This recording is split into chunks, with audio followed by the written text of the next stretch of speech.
सदन कसाई, क्या नाम है? महाप्रभु जगन्नाथ जी की अनंत कृपा इन्होंने प्राप्त की। मैंने पहले ही कथा में कहा है बंधुओं की भक्ति दो लोगों के हृदय में प्रकट होती है। बहुत ध्यान से सुनिएगा। या तो उस भक्त के चित्त में भक्ति का प्रादुर्भाव होता है जिसके चित्त में पूर्व से ही संस्कार विद्यमान है, पूर्व जन्म से ही संस्कारी है, और ऐसे व्यक्ति को ज्यादा सिखाना नहीं पड़ता। पूर्व जन्म के संस्कार ही इतने सुदृढ़ होते हैं कि वो इस जन्म में बाल्यकाल से ही भक्ति मार्ग में आ जाता है। अच्छा, एक बात और आपने सबने अनुभव की होगी कि बाल्यकाल में भक्ति बड़ी प्रगाढ़ होती है। छोटे छोटे बच्चों को लीला बहुत अच्छी लगती है, छोटे बच्चों को ठाकुर जी की सेवा बहुत अच्छी लगती है, छोटे बच्चों को कीर्तन बहुत बढ़िया लगता है। पर जैसे ही वो 15-16 वर्ष के होते हैं फिर क्या हो जाता है उनको, फिर अचानक से एक परिवर्तन उनके चित्त में आ जाता है। वास्तव में हमारे पूर्व के संस्कार वो दिखने ही शुरू होते हैं 12-13 वर्ष के बाद।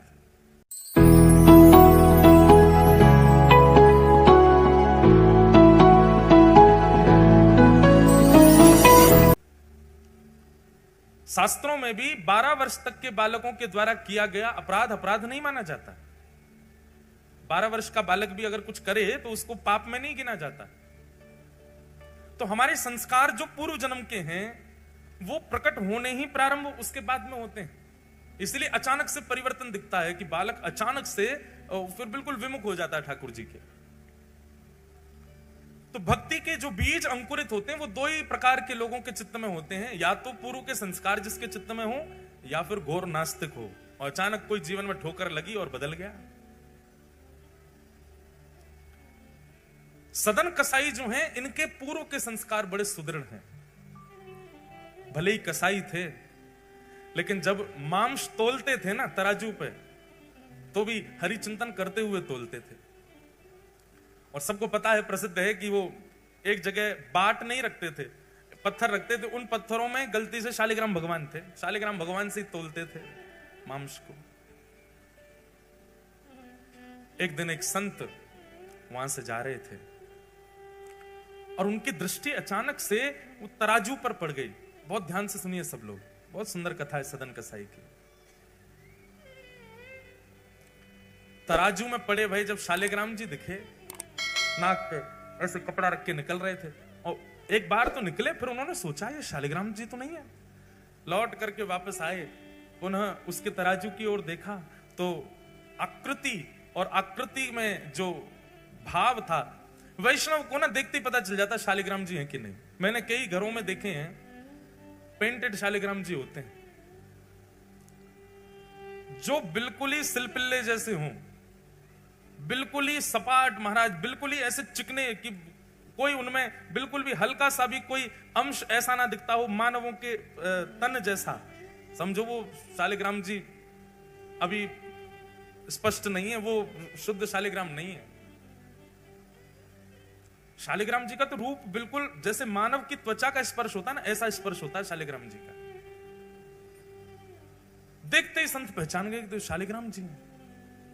उन्होंने कहा राम राम राम राम, अरे पाप तो तुम करते ही हो मांस बेच करके, ऊपर से शालिग्राम भगवान को तुमने जो है बाट पर रख रखा है तोलने के लिए मांस। तेरे हाथ पांव जोड़ रहे भैया, इनको हमको दे दो, हम इनकी सेवा करेंगे। सदन कसाई घबरा गया, बोले मुझे नहीं पता था भगवान है, आप इनको ले जाओ। और संत उनके यहां से शालिग्राम भगवान को ले गए, पंचामृत अभिषेक कराया, चांदी के सिंहासन पर सुंदर तिलक आदि पधरा करके, इत्र आदि लगा करके, माला पधरा के श्री शालिग्राम भगवान को विराजमान किया। 56 भोग लगाए शालिग्राम भगवान के। आरती पूजा करने के बाद में रात्रि का समय दूध भोग लगा करके संत तो शयन में चले गए, ठाकुर जी को भी सुला दिया। संत के हृदय में बड़ी प्रसन्नता कि अब मैं ठाकुर जी को कहीं से रेस्क्यू करके लाया हूं, सही जगह आ गए अब ठाकुर जी। अर्धरात्रि का समय हुआ, ठाकुर जी स्वप्न में रोते भय आए, नेत्रों में अश्रुपात हो रहे हैं, उदास चित्त है। ठाकुर जी स्वप्न में आए संत के। संत कहने लगे, बोल भगवान आप इतने उदास क्यों, इतने इतने अप्रसन्न क्यों हो? सिंहासन में कुछ कमी है? आपकी प्रसादी में कोई कमी छोड़ दी क्या? मैंने सेवा ढंग से नहीं की क्या? माला में सुगंध ही नहीं थी क्या? प्रसाद में स्वाद नहीं था क्या? क्या बात है ठाकुर जी, आप इतने उदास क्यों हो? ठाकुर जी नेत्रों में अश्रु भरे और संत से कहते हैं मुकु सदना की याद आ रही है, मुकु सदन की याद आ रही है। संत उठ करके बैठ गए और ठाकुर जी से कहने लगे जय जय,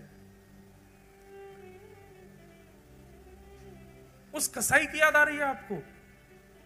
वो मांस विक्रय करता है और मांस का तोलना आपसे करता है। भाई तुलादान अन्न का सुना है, तुलादान हमने व्यंजनों का सुना है, तुलादान सुंदर सुंदर वस्तुओं का होता है, रत्नों का होता है। वो मांस का तुलादान करता है आपसे और आपको उसी की याद आ रही है। क्या अच्छा लगता है आपको सदन के यहां? आपको दुर्गंध नहीं आती? मांस विक्रय करता है वो। ठाकुर जी कहते हैं वो सब बात अलग है कि मांस विक्रय करता है, जैसा भी है, जो भी उसके गुण संस्कार, उसका जो भी कुछ है, वो सब बात एक अलग है। पर जब वो तराजू उठाता है ना, और तराजू उठाते ही जैसे ही मैं लुढ़कता हूं इधर उधर, वो लुढ़कने में मुझे बहुत सुख मिलता है। उसके तराजू में लुढ़कने में जो सुख है ना, वो सुख तो ब्रह्मांड में नहीं है, वो सुख तो वैकुंठ में भी नहीं है। मुझे उसके तराजू में लुढ़कने में बहुत सुख मिलता है। और मैं जब लुढ़कता हूं तो वो मुझे देख करके जब प्रसन्न होता है ना, तो मुझे बहुत खुशी होती है। तो मुझे तुम वापस वहीं छोड़े आओ, मुझे उसी के पास रहना है। सो ही सुहागन प्रिय जाहिरी जय, कैसा तेरा मेरा। भैया ठाकुर जी आपके नहीं है, ठाकुर जी मेरे नहीं है, ठाकुर जी उसके हैं जिससे ठाकुर जी रीझे भय उसके। ये बात सत्य है। मैं खूब कहता हूं कथाओं में कि आपके घर में सेवा विराज रही है, आप अपने ठाकुर जी को खूब भाव से सजाते हो, और दर्शनार्थी घर में कोई आते ठाकुर जी को देख करके प्रसन्न होकर के कहे आपके ठाकुर जी बड़े सुंदर है, आपकी सेवा बहुत सुंदर है। तो बस ये समझ जाइए कि आपके लाल जी आपसे बड़े प्रसन्न हैं, आपसे बड़े खुश रहे मैं ठाकुर जी। क्योंकि उनकी प्रसन्नता नहीं होगी तो आप वस्त्र भी धारण नहीं करा पाओगे ठाकुर जी को। वो प्रसन्न हैं इसलिए नित्य तैयार होते हैं। हम सेवा के लिए आपको बहुत स्पष्ट रूप से कहते हैं। कईयों के यहां सेवा का दर्शन करके मन बहुत उदास भी हो जाता है। ना तो वो पोशाक ढंग से डरा पाते, ना वो ठाकुर जी को नीलामे धुलामे, ना महाराज कार्य पड़ गए, ठाकुर जी के मैल जम गो पूरे शरीर में। ऐसे ठाकुर जी को देख के फिर मन होता तो है कि कुछ कह दें, भैया इनको करो ढंग से। पर फिर मन में एक बात आती है कि भाई जे सेवा कर रहा हो ठाकुर जी करवा रहे, हम क्यों बीच की बुआ बने?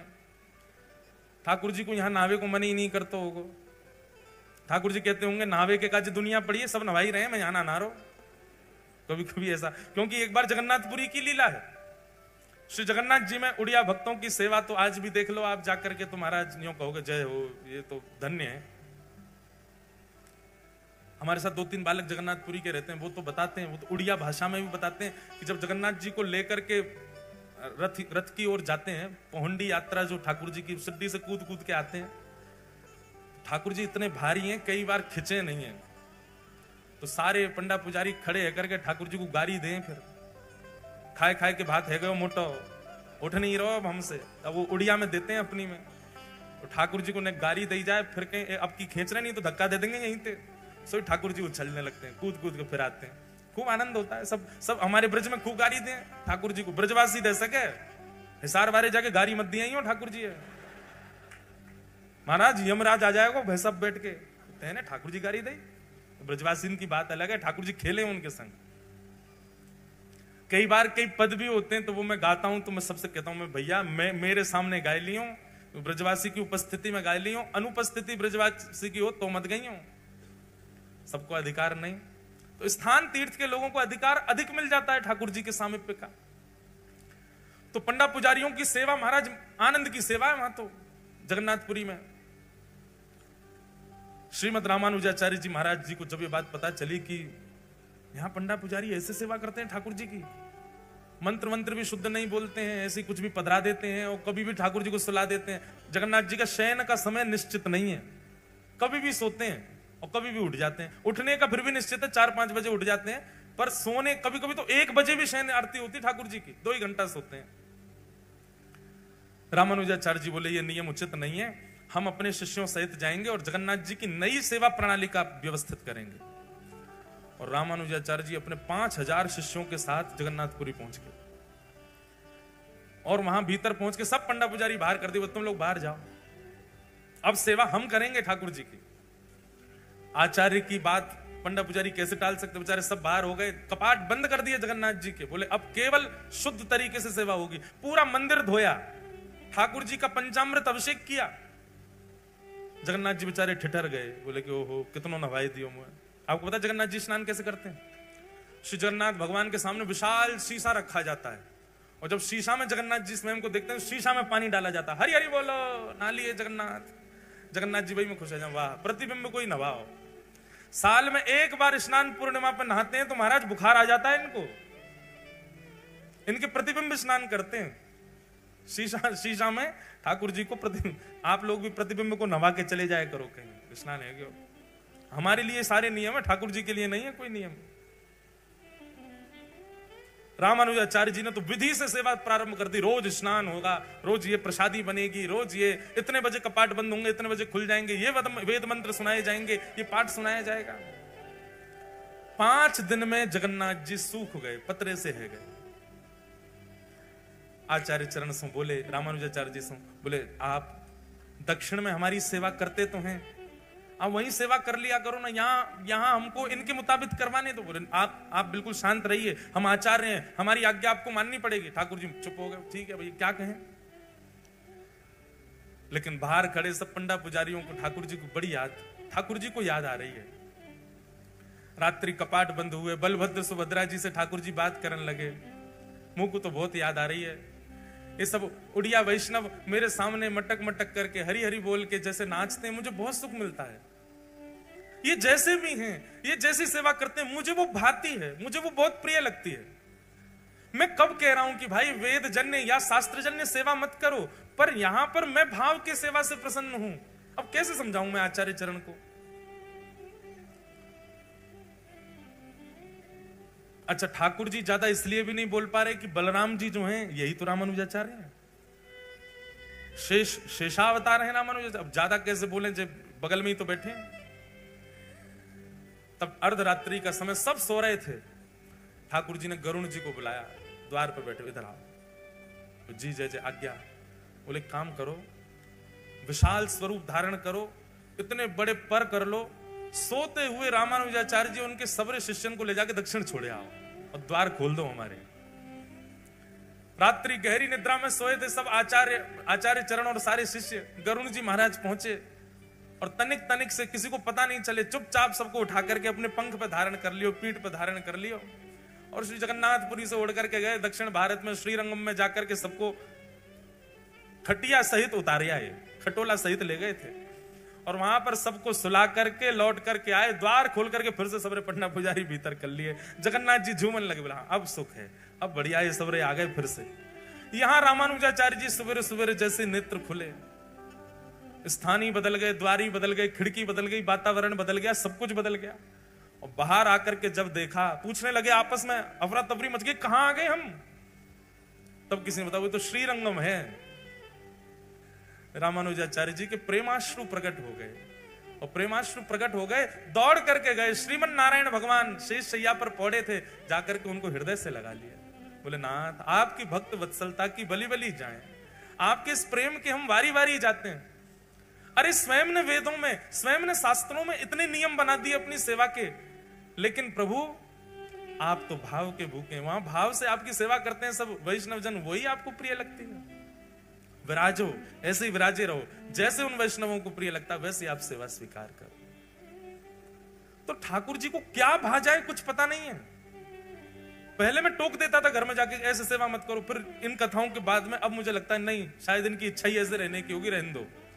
पर हाँ कहीं ज्यादा ही अनीति होती है तो फिर मैं कह ही देता हूं, मैंने यार चना चनोरी तो भोग मत लगाओ, भोग तो लगाए करो ढंग से। ठाकुर जी के नेत्रन के नीचे मैल जमको ने नवाए तो दे करो, थोड़ा बहुत कहते हैं, ज्यादा नहीं कहते। तो सदन कसाई के यहां ठाकुर जी को लुढ़कवे में सुख मिलता है। संत हृदय से लगा करके शालिग्राम भगवान को सदन कसाई के पास गए। सदन कसाई ने चरणों पर बोले मुझे क्षमा कर दें, आपने जब से कल से बताया मुझे नींद ही नहीं आई कि मैं कितना बड़ा अपराध कर रहा था। संत ने जाकर के कहा सदन तुम कितने भाग्यशाली हो। बोले क्यों? पूरी बात बताई मैंने, तो ऐसे सेवा करके ठाकुर जी को बढ़िया व्यवस्थित किया। रात्रि में स्वप्न में ठाकुर जी आए और ठाकुर जी के प्रेमाश्रु छलक रहे थे। और ठाकुर जी कह रहे थे मुझे तो सदना की याद आ रही है, मुझे तो उसी के पास रहना है। ये बात सुनकर के इतना रोए सदन कसाई, इतना रोए।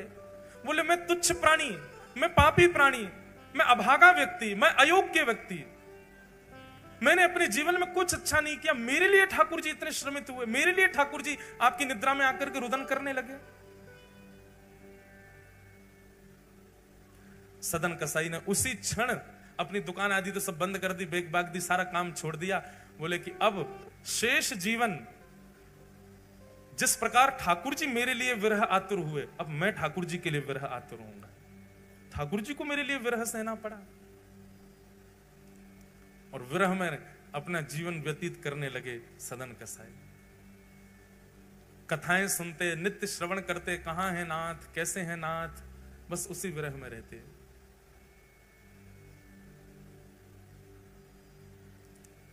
एक दिन जिस गांव में सदन कसाई रहते थे, उस गांव की कुछ टोलियां जा रही थीं, जय जगन्नाथ घोष कर रहे थे। सदन कसाई ने पूछा आप सब कहां जा रहे हो? बोले महाप्रभु श्री जगन्नाथ जी विराज रहे हैं उड़ीसा में, उनके दर्शन करने के लिए जा रहे हैं। सदन कसाई ने कहा आपकी आज्ञा हो तो मैं भी चल दूं साथ में। सब जन बोले अब दो चारों ने तो हाँ किया, बाकी सब उसको हीन भाव से देखने लगे। ये तो कसाई है, ये तो ऐसा है, ये हमारे संग चलेगा, इसका स्पर्श होगा, पानी छू देगा, अन्न छू देगा, हम कैसे पाएंगे? उन सबके बीच में होने वाले उस प्रतिकार को सदन कसाई ने बुरा नहीं माना, बल्कि अच्छा माना। एक बात हमारी बहुत ध्यान से सुनना बंधुओं, कभी यदि वैष्णव भक्त को जीवन में प्रतिकार सहना पड़े, कभी वैष्णव भक्त को अपने जीवन में किसी से अपमान सहना पड़े, तो उस अपमान को, उस प्रतिकार को आप ठाकुर जी का आशीर्वाद ही समझो। ये बात हम कह रहे हैं मंच से, आप सुन रहे हो, पर इसको फॉलो कोई नहीं करेगा।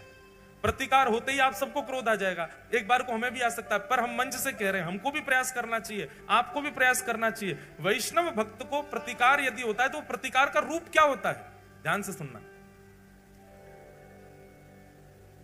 हम सबके जीवन में जब से भजन आता है, जब से ठाकुर जी आ जाते हैं, जीवन एक पवित्र जैसा हो जाता है, जीवन में योग्यताएं आ जाती हैं। पर हमारे जीवन में, हमारे चित्त में, हमारे प्रारब्ध में कहीं ना कहीं हमारे दोष विद्यमान होते हैं, जो दोष हमारे भजन करने से भी नष्ट नहीं हो रहे। जैसे कईयों का क्रोध नष्ट नहीं हो रहा, कईयों का भजन करने के बाद भी मोह नष्ट नहीं हो रहा, कईयों का भजन करने के बाद भी लोभ नष्ट नहीं हो रहा। व्यक्ति यदि भजन के मार्ग में है और उसका कोई दोष नष्ट नहीं हो रहा, और उस समय कोई भजनानंदी या कोई वैष्णव या कोई धाम निवासी उसका प्रतिकार कर दे, उस प्रतिकार में इतनी सामर्थ्य है कि आपका दोष नष्ट हो जाएगा, अगर आपने उसको सह लिया तो। दो बातें हैं, सह लिया तो आपका दोष नष्ट हो जाएगा, और नहीं सहा तो वो दोष और प्रगाढ़ हो जाएगा। या हमारे भैया वृंदावन में यदि कोई आपको दारी को कह दे तो खुश हो जाएंगे, अब हमारा दोष नष्ट हो जाएगा। वृंदावन में कोई धक्का दे दे, जगन्नाथपुरी में कोई आपको कोहनी मार दे, कोई आपको गारी दे दे, धाम निवासी या भजनानंदी, तो अब समझ जाइए कि आपका जो दोष अति भजन से नष्ट नहीं हुआ, वो इसके प्रतिकार से नष्ट हो जाएगा। बस उसको सह लेना। सम्मानम कलयाति घोर गरलम नीचप्पमानम क्षुधा, श्री राधा मुरली रवो ब्रज सखे वृंदावनम मात्यज। सम्मान की इच्छा भक्त को नहीं होनी चाहिए, और कोई अपमान कर दे तो उसको सिर पर धारण कर लो, उसको स्वीकार कर लो। बस प्रतिकार में विचलित मत हो।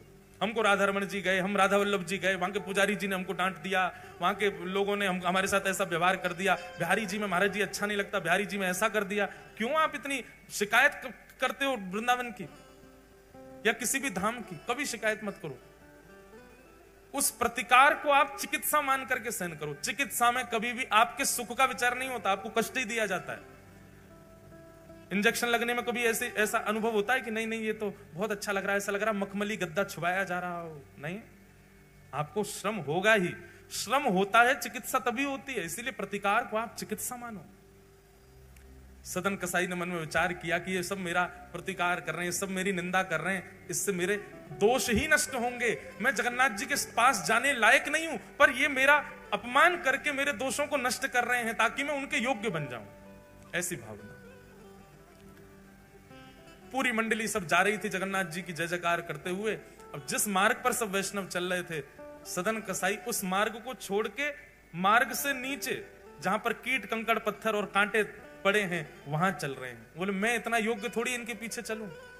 अपना मार्ग बदल करके चलने लगे और ज्यों ज्यों जगन्नाथ जी के समीप जा रहे हैं त्यों त्यों आनंद में भरते जा रहे हैं, त्यों त्यों नेत्रों से आंसू निकल रहे हैं। कैसे होंगे जगन्नाथ जी? मैंने सुना है उनकी भुजाएं नहीं है, मैंने सुना है उनके चरण कमल का दर्शन नहीं, मैंने सुना बड़ी बड़ी आंखें हैं, कैसा अधरामृत है, कैसा सुंदर मुखमंडल है। सबका विचार चिंतन करते हुए श्री सदन कसाई जी जा रहे हैं। सदन कसाई एक नगर में पहुंचे और उस नगर में रात्रि विश्राम करने के लिए एक घर के बाहर ही दरी बिछा करके लेट गए। बहुत ध्यानपूर्वक सुनना। उस घर के भीतर एक परम सुंदरी महिला रहती थी और सदन कसाई का रूप भी बहुत सुंदर था। ठाकुर जी परीक्षा ले रहे हैं, पहले प्रतिकार करवाया, अब परीक्षा ले रहे हैं। इतनी रुकावटें किसी को अगर धाम जाने में नहीं आती है तो समझ जाओ कि ठाकुर जी ने बुलाया हो नहीं है, जबरदस्ती जा रहे हो। ठाकुर जी बुलावेंगे तो उथल पुथल होती रहेगी। सदन कसाई लेटे हैं और तभी अटारी से उस महिला ने सदन कसाई को देखा। उनका सौंदर्य देख करके महाराज आकर्षित हो गए। उसने सदन कसाई की ओर कुछ इशारा किया और सदन कसाई ने देख करके, सदन जी ने देख करके एक बार तो उसको अनदेखा किया, दूसरी बार देखा तो उसने फिर कोई इशारा किया। तो सदन जी ने ऐसा कुछ इशारा किया कि उस कन्या को, उस महिला को यह लगा कि ये मुझे कह रहा है कि तू विवाहिता है, पहले अपने पति को मार तब मैं रहूंगा तेरे साथ। उस मन चली महिला ने तुरंत गई और जाकर के अपने पति का वध कर दिया, मार दिया। विषय जब आपके चित्त में प्रगाढ़ हो जाता है ना, एक बात भगवान गीता में कहते हैं, ध्यायतो विषयाम पुंसः संगस्तेषु उपजायते। ठाकुर जी कह रहे हैं कि विषय का ध्यान ज्यादा बुरा है। इतना बुरा विषय भोगना नहीं होता, विषय का भोग तो बहुत बाद में होता है, पर विषय की स्मृति करना, विषय का ध्यान करना, वो बहुत बुरा है। साधक को विषय स्मृति नहीं करनी चाहिए, विषय का चिंतन नहीं करना चाहिए। बहुत ध्यानपूर्वक सुनिएगा। विषय चिंतन जब हम करते हैं और उस समय विषय जो विकार हमारे चित्त में, मस्तिष्क में प्रकट करता है, वो ज्यादा बुरे हैं, वो ज्यादा पापजन्य होते हैं।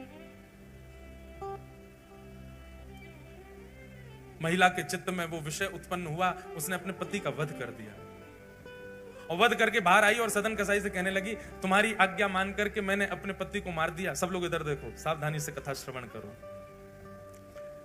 महिला गई और सदन कसाई से बोली, तुम्हारे कहने पे मैंने अपने पति को मार दिया, अब तुम मेरे साथ रहो। सदन कसाई बोले, मैंने तुमसे कब कहा कि अपना पति मार दो? अच्छा, तुमने मुझे इशारा नहीं किया था? तुम्हारे लिए मैंने अपने पातिव्रत धर्म को तोड़ दिया, अपने पति को मार दिया। मैंने इसलिए मारा क्योंकि तुम संग रहोगे, तुम मुझसे विवाह करोगे और तुमको मेरे संग रहना ही पड़ेगा, और तुम नहीं रहे तो पूरे नगर में हल्ला मचा दूंगी कि तुमने जानबूझ करके मेरे पति की हत्या करवा दी और फिर मेरा त्याग कर दिया। सदन जी तो मंद मंद मुस्काने लगे, बोले, ठाकुर जी, प्रतिकार सहन करने के लिए मैंने स्वीकार किया था कि मैं प्रतिकार सहन करूंगा, पर मुझे नहीं पता था कि आप इतना बड़ा प्रतिकार करवा दोगे। ठाकुर जी बहुत खेलते हैं बंधु। एक बात हमको याद आती है हमारे पंडित श्री गया प्रसाद जी महाराज की। हमारे भैया आए हैं गिरिराज जी से, कल आप कह रहे थे कि पंडित जी महाराज के उत्सव में भैया जी एक बार गिरिराज जी में कुछ प्रसंग रखो। हमारे प्रथम श्रोता हैं पंडित श्री गया प्रसाद जी महाराज, जो सबरी कथा सुनते हैं सामने बैठ के। आपकी गोद में ठाकुर जी खेलते थे, साक्षात श्याम सुंदर और किशोरी जी प्रकट होकर लीला करते थे। पंडित जी महाराज की एक बात बहुत ध्यान से सुनना। पंडित जी से किसी ने कही, बोले, बाबा जीवन में बहुत कष्ट आ गए हैं, ठाकुर जी कष्टों पे कष्ट, कष्टों पे कष्ट दिए जा रहे हैं, क्या करें? परिवार विपरीत हो गया, कार्य विपरीत हो गया, समाज विपरीत हो गया, ठाकुर जी ने इतने कष्ट दे दिए, अब क्या करें बाबा? तो पंडित जी महाराज प्रसन्न मुद्रा में उत्तर देते, भैया जे कन्हैया है ना, जाके खेलवे की बड़ी आदत है, जे हमारे संग खेलो करे, ब्रजभाषा ही बोलते थे शुद्ध, जे हमारे संग खेलो करे, जे कष्ट ना है, जे कन्हैया खेल लो है हमारे संग में। लाला चिंता या बात की मत करे कि जीवन में कष्ट क्यों आ रहे हैं, भले ठाकुर जी तो यूं कह दे, अरे लाला तू कुछ जितना खेलना हो तो उतना खेल ले, हमें कोई चिंता नहीं, पर हमको एक वचन दे। बोले कहा, खिलौना में ही रहना चाहिए, खिलौना नहीं बदलियो लाला कभी, खिलौना सदा मुंह को ही रखियो। लाला कहीं तेने खिलौना बदल लियो और मुंह को किनारे पटक दियो। अच्छा देखो, बालक जिस खिलौने से खेलता रहता है वही खिलौना बार बार टूटता है, और जिस खिलौने का त्याग करता है वो सुरक्षित खड़ा ही रहता है कोने में। जो समझो पूर्व सुरक्षित है, बिल्कुल बढ़िया है, कोई जीवन में तुम समझिए कोने धरो भयो खिलौना है। रोज रुदन होता है, रोज परेशानी होती है, रोज विपत्ति आती है, रोज थक जाते हो, रोज ठाकुर जी के आगे कहते हो क्यों ऐसा, तो समझ जाओ तुम प्रिय खिलौना हो, ठाकुर जी रोज खेल रहे हैं आपके साथ, रोज खिला रहे हैं। आज ही श्री जगन्नाथ जी से प्रार्थना करो, हे जगन्नाथ प्रभु आप कितना भी खेल खेलो पर वचन दे के खेलो कि खिलौना मैं ही रहूंगा, खिलौना नहीं बदलना चाहिए। पंडित जी महाराज की वाणी, पंडित श्री गया प्रसाद जी महाराज। तो वही बात आ गई, सदन कसाई बोले जय जय खेल रहे हो, पहले प्रतिकार करवाया अब अपमान करवाया, ठीक है आप खेल लो लेकिन वचन दो मेरे संग ही खेलना और किसी के संग नहीं। लेकिन सदन कसाई ने उस कन्या को स्वीकार नहीं किया, बोले तुम जो अपराध देना चाहो, जो दंड देना चाहो मुझे स्वीकार, पर तुम्हारे साथ नहीं रहूंगा मैं। कन्या ने हल्ला मचा दिया, पूरे नगर इकट्ठा हो गया, सब पकड़ करके सदन जी को राजा के पास ले गए और राजा से जाके कहा कि इसने इनके पति का वध कर दिया, ये कह के कि मैं संग में रहूंगा, और अब इस कन्या का भी त्याग कर दिया। राजा ने सदन कसाई से कहा क्यों भाई तुमने ऐसा किया? सदन जी हंसने लगे, बोले कि मैं क्या कहूं, क्योंकि मेरे पक्ष को मैं रखूं उसके लिए सबूत इकट्ठे करने पड़ेंगे और इतना मुझ पर समय नहीं है। आपको जो दंड देना है वो दंड दे दीजिए, पर बस एक चीज मेरी मानना, मृत्यु दंड मत देना। सदन कसाई ने कहा कि राजन आप जो दंड देंगे मुझे स्वीकार है, बस मुझे मारिएगा नहीं, और मृत्यु दंड भी अगर देना हो तो मैं दर्शन करके लौट आऊं तब दे देना। राजा बोला तुम्हारी बात मानेंगे, तुमको मारेंगे नहीं, लेकिन दंड तुमको छोटा मोटा नहीं देंगे। बोले क्या करना है? बोले इनके हाथ काट दो दोनों। सदन कसाई को जैसे ही पता चला हाथ काटने, वो तो नाचने लगे। राजा बोला तुम नाच क्यों रहे हो? बोले मैं जिनसे मिलने जा रहा हूं उनके भी हाथ नहीं है। अच्छा है मेरे भी काट दो। मैं तो सोच ही रहा था कि मैं उनके समान कैसे बनूं। आपने बढ़िया, जल्दी हाथ काटो। खुशी खुशी सदन कसाई ने अपनी भुजा कटवा ली और भुजा कटवा करके बोले नाथ अब मुझे विश्वास है कि आप मुझे बुला रहे हो, क्योंकि आपने अपने जैसा रूप प्रदान कर दिया आप मुझे। हाथों से रक्त बह रहा है, कोई चिकित्सा नहीं हुई है, और सदन कसाई चल पड़े जगन्नाथ की ओर। रोते जा रहे हैं, बिलखते जा रहे हैं, गिर जाते हैं, चलते चलते इतनी कमजोरी आ गई है कि महाराज स्थिति वर्णन नहीं की जा सकती सदन कसाई। जैसे ही नीलाचल धाम में प्रवेश करने लगे, सब वैष्णव जन चलते चलते अब दौड़ने लगे। बोले आ गया नीलाचल धाम, आ गया जगन्नाथपुरी धाम, देखो नीलाचल पर्वत पर कैसा सुंदर सुशोभित भगवान श्री जगन्नाथ जी का मंदिर। दूर से ही जगन्नाथ जी का मंदिर दिखने लग जाता है। ब्रह्म वेदी पर खड़े श्री मंदिर में विराजमान श्री जगन्नाथ जी के नेत्रों में अश्रु आ गए और ठाकुर जी अपनी ब्रह्म वेदी पर झूमने लगे। और झूमते झूमते पुजारियों ने जाके कहा जय जय, क्या बात है, आप इतने भावुक लग रहे हैं और ऐसे झूम रहे हैं, क्या बात है? बोले कि मेरा एक भक्त आया है, मुझसे मिलने के लिए आया, मेरे जैसा स्वरूप धारण करके आ रहा है, उससे मिलने की इच्छा में मैं बहुत प्रसन्न हो रहा हूं। तुम देरी मत करो, जल्दी पालकी लेकर के जाओ और पालकी ले जा करके उसको लेकर के आओ। अब पुजारियों को भी इतनी जल्दी मची कि ये पूछ के ही नहीं गए कि उसका नाम क्या है, उसका स्वरूप कैसा, पालकी लेके भाग गए। अब जहां से सब वैष्णव आ रहे थे वहां पालकी लेके खड़े हो गए। भैया जगन्नाथ जी ने पालकी भेजी है, जिस भक्त के लिए कोई भक्त आया है, वो जिस भक्त को जगन्नाथ जी ने बुलाया वो इस पर बैठ जाओ। वहां तो भीड़ लग गई पालकी पे चढ़ने वालों की। सब बोले हम सब आए हैं दर्शन करने। दूर खड़े सदन कसाई बोले ओहो भगवान ने पालकी भेजी, दिव्य कोई भक्त आया होगा जो उसके लिए पालकी भेजी है ठाकुर जी ने स्वयं। और वहां तो पालकी पर चढ़ने वालों की भीड़, सब एक दूसरे को फेंके पीछे, हम चढ़ेंगे, हम ज्यादा बड़े भक्त हैं, हम इतनी दूर से चढ़ के आए हैं। जगन्नाथ जी ने किसी ने कहा मुझे स्वप्न दिया था, किसी ने कहा मुझे ये किया था, सब में होड़ लगी चढ़ने की। पुजारी बोले रुको हम पूछ के तो आए कि वो भक्त का रूप स्वरूप कैसा है। दौड़ करके गए, जाके कहा बोले भगवान आपने कहा वो आपके जैसा है, पर है कैसा वो तो बताओ। ठाकुर जी बोले जैसे मेरी भुजा नहीं है उसकी भी भुजा नहीं होंगी, उसको लेके आओ। तब दौड़ करके गए, हाँ भैया तुम में से भुजा जिसकी नहीं है उसके लिए पालकी आई है। अब सब कहें भुजा तो हैं भैया हमारे, तभी दूर पड़े थे कोने में, वो तो मार्ग पे चल भी नहीं रहे थे, नीचे उतर के चल रहे थे। नीचे पड़े सदन कसाई के दोनों भुजा नहीं। पुजारी गए जाकर के सदन कसाई बोले तुम्हारे लिए पालकी भेजी है ठाकुर जी ने, क्योंकि ठाकुर जी ने संकेत किया मेरे जैसी भुजा है। सदन कसाई तो इतना रोए बोले कितने भक्त वत्सल, कितने दयालु, कितने कृपालु श्री जगन्नाथ। पालकी पर पहले तो चढ़े नहीं, जबरदस्ती जब चढ़ाया रोने लगे। और जैसे ही श्री मंदिर के सामने जाकर के पालकी से उतारा गया, सिंह द्वार में जैसे प्रवेश करने लगे, पतित पावन भगवान का जैसे दर्शन किया, सदन कसाई वहीं लेट गए। और जैसे ही लेटे हाँ नाथ हाँ नाथ हाँ नाथ कहने लगे। जैसे ही लेट करके अपनी कटी हुई भुजाओं से दंडवत के लिए हाथ ऊपर किए, दोनों भुजाएं प्रकट हो गईं और सदन कसाई अपने पूर्व रूप में वापस आ गए। बोले जगन्नाथ महाप्रभु की। पुजारी बोले भैया इसको तो कंधा पे उठा के ले चलो, जैसे जगन्नाथ जी को ले जाते हो वैसे ही जगन्नाथ जी की तरह उठा करके ऊपर ले गए। और ले जाकर के जैसे ही श्री मंदिर में प्रवेश किया, ठाकुर जी ब्रह्म वेदी पर खड़े खड़े सदन कसाई को देख करके झूमने लगे, आनंद में भर गए। और मानो पुजारियों से कहने लगे लेके आओ मेरे हृदय से लगाओ।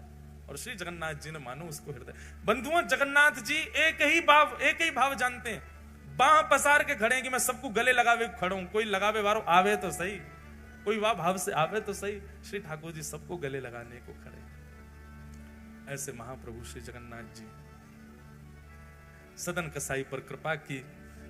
अनेक भक्तों के चरित्र हैं, अनेक भक्तों के भाव हैं जिन पर महाप्रभु श्री जगन्नाथ जी कृपा करते हैं। ऐसे जगन्नाथ महाप्रभु के श्री चरणों में हम बारंबार करते हैं। जगन्नाथ जगन्नाथ जगन्नाथ रक्षमा, महाबाहो महाबाहो महाबाहो पाहि मां। ऐसे महाप्रभु अनेक दिव्य लीलाएं हैं महाप्रभु जगन्नाथ जी की, सबको हम प्रणाम मात्र करते हैं। इन 4 दिवस के सत्संग सत्र में श्री जगन्नाथ जी के प्राकट्य की कथा और सब भावों को हमने सुना। विश्राम कथा का हो रहा हो